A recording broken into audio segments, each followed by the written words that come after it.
Smart et Réglo avec Étienne Pujol. Comment allez-vous, Étienne ? Bonjour Arnaud, très bien et vous ?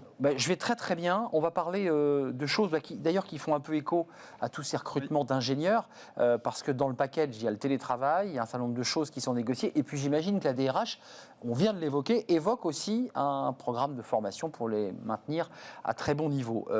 Merci Étienne, je rappelle que vous êtes avocat en droit social, je ne vous présente même plus tellement vous êtes un habitué de l'émission, cabinet Berry-Lo.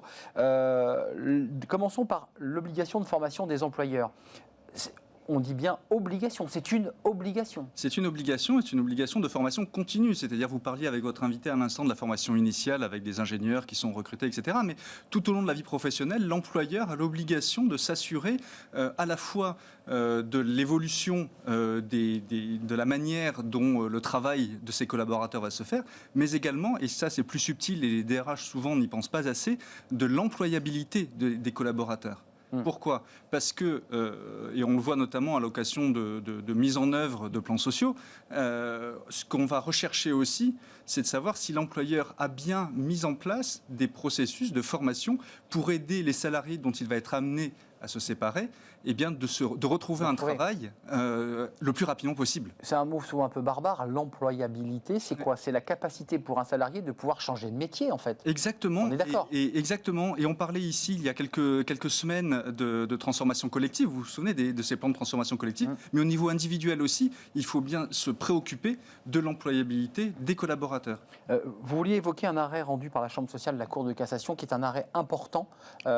Pourquoi il est important, cet arrêt ? En fait, c'est un arrêt qui est assez illustrant de la problématique que j'évoquais. Un salarié ouvrier agricole était depuis 15 ans au sein du même employeur. Son employeur le licencie pour motif économique pour des raisons qui lui sont propres.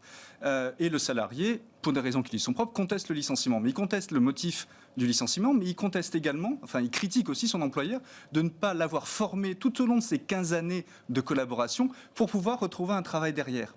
La Cour d'appel dit non, vous ne prouvez pas que vous avez demandé des formations et par ailleurs votre métier n'a pas évolué. Il s'agissait de cueillir des bananes, donc il n'y a pas beaucoup d'évolution technique pour aller cueillir des bananes. Et la Chambre sociale de la Cour de cassation, elle dit non, vous avez inversé la charge de la preuve. C'est à l'employeur de prouver qu'il s'était bien préoccupé de l'employabilité de ses salariés, notamment dans la perspective d'un licenciement pour motif économique. Oui, vous avez raison, parce que là, c'est sur des emplois peu qualifiés, où l'argument de l'employeur dit, mais qu'est-ce que vous voulez que je puisse former ce salarié, puisqu'il fait un emploi répétitif, ça peut être mettre des caisses, ranger des choses. Non, l'employeur doit régulièrement, dans les entretiens annuels, c'est dans cet espace-là, j'imagine. Exactement, il y a des clauses de rendez-vous assez régulières sur les salariés, donc ça se fait tous les ans, tous les 2 ans et tous les 6 ans. D'ailleurs, il y a une échéance là, dans 10 jours, pour l'entretien de carrière, justement, pour les salariés. Et c'est à ces moments-là qu'effectivement, l'employeur doit se demander à son collaborateur ce qu'il souhaite comme formation, mais également lui proposer des formations. Le salarié n'est pas obligé de les accepter. En revanche, l'employeur a l'obligation de les lui proposer. Et surtout d'avoir un document qui justifie bien qu'à un instant T, il a fait des propositions de formation. Il arrive, alors vous citez l'entreprise agricole de cet arrêt de la Cour de cassation, de la Chambre sociale. C'est vrai que ça marche dans les grands groupes, tout ça. On a des très grandes entreprises qui ont un service formation. J'allais dire tout roule. Évidemment. Dans les PME, il suffit d'y avoir travaillé quelques instants pour se rendre compte qu'il n'y a pas de formation. Mais vous avez tout à fait raison, Arnaud, et c'est vraiment la problématique principale. Dans les grands groupes, les DRH sont parfaitement alertés de cela. Et puis ils ont des services formation, ils ont un budget formation. Pas les PME. Dans les PME, dans les TPE, évidemment, on s'en soucie pas et on s'en même préoccupe pas. L'essentiel, c'est travailler, c'est la production. Et souvent, malheureusement, et c'est ce que j'indiquais tout à l'heure, en fait, à quel moment cela se matérialise ? Quand on est contraint de se séparer du collaborateur et que là, on se demande, mais en fait, tout au long de la collaboration, qu'est-ce que j'ai fait vis-à-vis de mon collaborateur pour éviter qu'il se retrouve trop longtemps à Pôle emploi. Avant de nous quitter, c'est quand même un point aussi très important pour les salariés cette fois-ci. Est-ce que l'employeur peut refuser des formations ? C'est-à-dire qu'un salarié va faire toc-toc au bureau de la personne qui est censée gérer tout cela, dans une petite entreprise.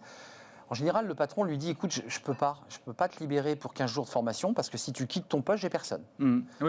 Est-ce qu'il peut refuser ? Alors, ça dépend si la formation demandée se place sur le temps de travail du collaborateur ou en dehors du temps de travail du collaborateur. Exactement. Donc, c'est pour ça que ça doit être le fruit vraiment d'un échange entre le collaborateur et son employeur pour savoir est-ce que la formation est pertinente pour le travail lui-même, auquel cas l'employeur peut, par les OPCO, avoir un cofinancement de la formation de ses collaborateurs, ou alors est-ce que c'est totalement totalement annexe, j'allais dire ésotérique, mais accessoire par rapport à l'objet même de l'entreprise.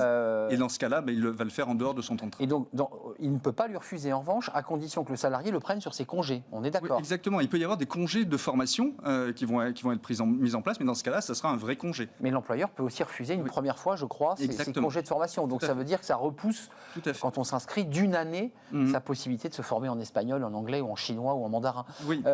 Les sanctions, il y a des sanctions prévues par la loi? Il y a les sanctions. En fait, il y a une indemnisation qui est prévue, alors qui est plutôt jurisprudentielle, pour ne pas avoir proposé cette formation, et notamment au moment du licenciement. En plus du licenciement sans cause réelle et sérieuse, qui est encouru le cas échéant par l'employeur, il peut y avoir une indemnisation spécifique pour ne pas avoir promu l'employabilité des collaborateurs. Donc, Étienne, ce que vous nous dites, c'est que là où ça bug et là où il y a conflit, c'est quand l'entreprise se sépare d'un collaborateur et que ce collaborateur s'aperçoit qu'en fait, il n'est pas employable ailleurs et va se retourner contre l'entreprise pour dire « mais vous ne m'avez pas donné la possibilité de rebondir ». C'est ça c'est exactement ça. C'est à cet instant-là que ça... Exactement, c'est à cet instant-là que ça se cristallise. Il ne faut pas oublier non plus qu'on peut proposer des bilans de compétences aux collaborateurs pour voir aussi où il se positionne par rapport à son passé et à son avenir. Et puis, on a aussi une autre échéance au 30 juin, qui est celle de la conversion des reliquats d'heures de droit individuel à la formation en CPF. On a encore le temps, hein. Oui, il reste 10 jours pour créer son compte sur mon compte personnel. CPF. Exactement. Numéro de sécu, par exemple, entre autres. Parce que sinon, on perd 1 800 €, il faut le redire. Oui, maximum, oui, tout à fait. Donc c'est important. Et puis ça permet aussi aux collaborateurs, notamment quand ils sont dans un bassin d'emploi qui est relativement sinistré, de s'ouvrir sur d'autres alternatives. Merci Étienne Pujol, c'est un plaisir de vous accueillir sur le plateau, avocat en droit social au cabinet Berilo. On fait une petite pause, la pause café. Tiens, on ne parle pas de formation, mais est-ce que Fanny Griesmer, dans sa pause café, nous vend du rêve? Elle nous parle de la journée de 5 heures. Mais est-ce que c'est sérieux? Peut-être. On l'accueille.